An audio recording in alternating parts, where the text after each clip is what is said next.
Hey Dragons, it's the 18th night in our countdown, so let's go ahead and see which book we'll read tonight. Can you help me find the number 18?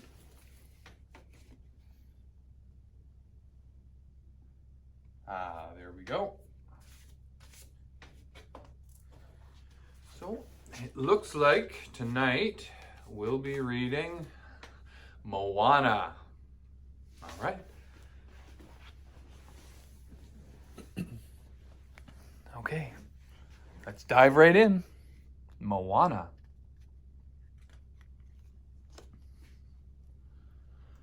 Moana was a little girl who lived with her family on the island of Motunui. Her home was a beautiful place, surrounded by a coral reef and shimmering seas. Moana's father, Tui, was the chief of the island. Little Moana loved listening to Grandma Talia's stories, especially the one about the heart of the mother island, Te Fiti, which was stolen by a demigod called Maui. As he tried to escape, a demon called Taka attacked him and the heart was lost in the ocean. But one day, added Grandma Talia, the heart will be found by someone who would find Maui, deliver him across the ocean to restore Te Fiti's heart and save us all.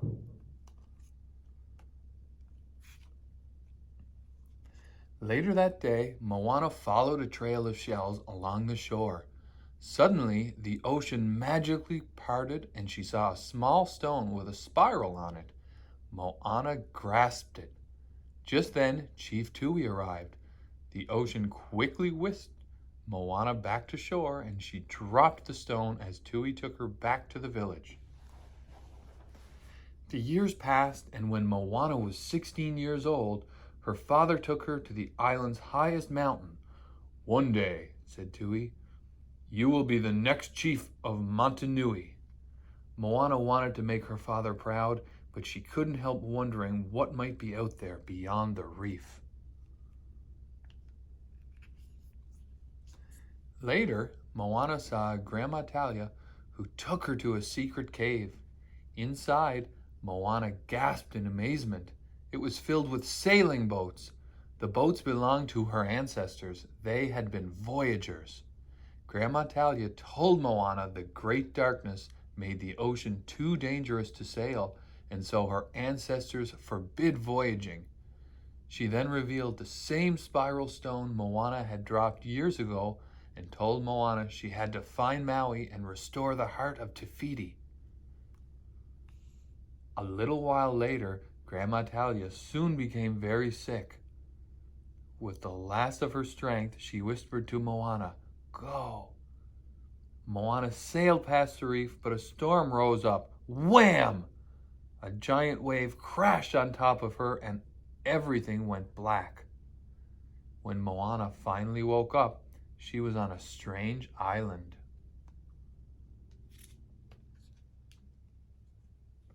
Moana heard someone approaching. It was Maui. She wanted him to come with her to restore Te Fiti's heart, but Maui refused. He wanted to find his magical fish hook. The hook gave him the power to shapeshift into different animals. Maui threw Moana into a dark cave and took her boat to search for his hook. Moana escaped from the cave and dove into the sea just as Maui set sail. Suddenly, the ocean pulled Moana through the water and put her back on the boat. "You will give back the heart," Moana said in her bravest voice, but Maui still refused to help her.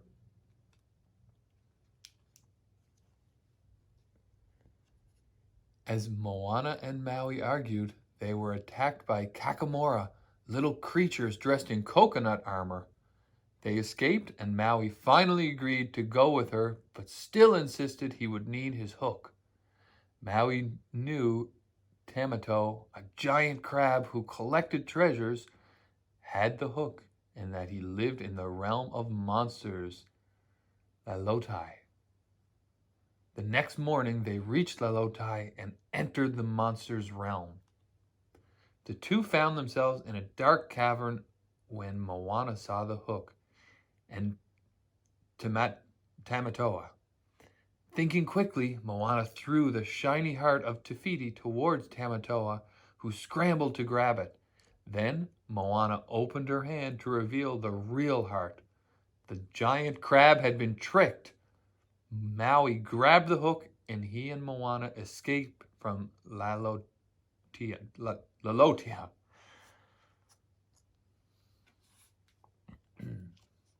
Using his hook, Maui transformed himself into a hawk, and the pair traveled to Te Fiti.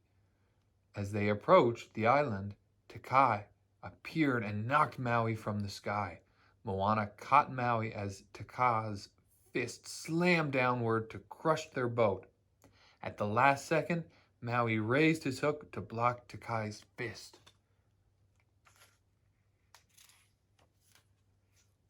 A huge tidal wave swept Moana, Maui, and the boat far away from Te Fiti. Moana wanted to go back, but Maui's hook was badly damaged. "Without my hook, I am nothing," said Maui, before turning back into a hawk and flying away. With tears in her eyes, Moana held the heart of Te Fiti out to the ocean and said, "You chose the wrong person." The ocean then reached up and took the heart back beneath the surface. Soon after, the spirit of Grandma Talia appeared, along with hundreds of ghostly canoes filled with Moana's ancestors. Grandma Talia asked, "Do you know who you are?" Moana realized returning the heart had always been her destiny. She dove into the ocean and retrieved the glowing spiral stone from the seabed.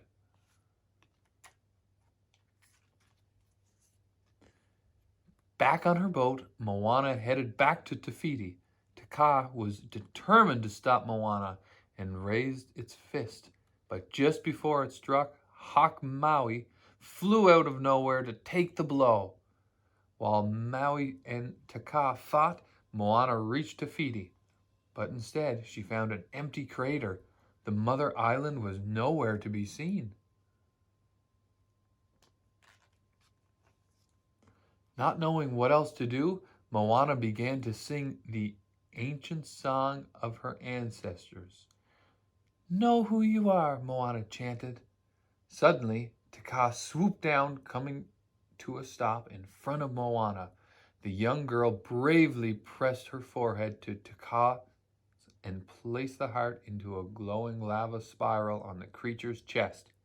Te Fiti slowly emerged from the flames with a glowing spiral on her chest and a crown of colorful flowers blossoming on her head. The mother island opened her hand to reveal Maui's hook. It was fixed. The island exploded with flowers and came back to life at last. Back on the boat, Maui prepared to leave. You could come with us back to Motunui," Moana offered. "My people will need a master wayfinder." Maui smiled at Moana. "They already have one," he said. The two friends hugged goodbye. Then Maui shapeshifted into a hawk and flew away. Back on Motunui, everyone was overjoyed when Moana appeared on the horizon. The young girl finally knew who she was, the next great ocean explorer, destined to lead her tribe on new adventures. The end.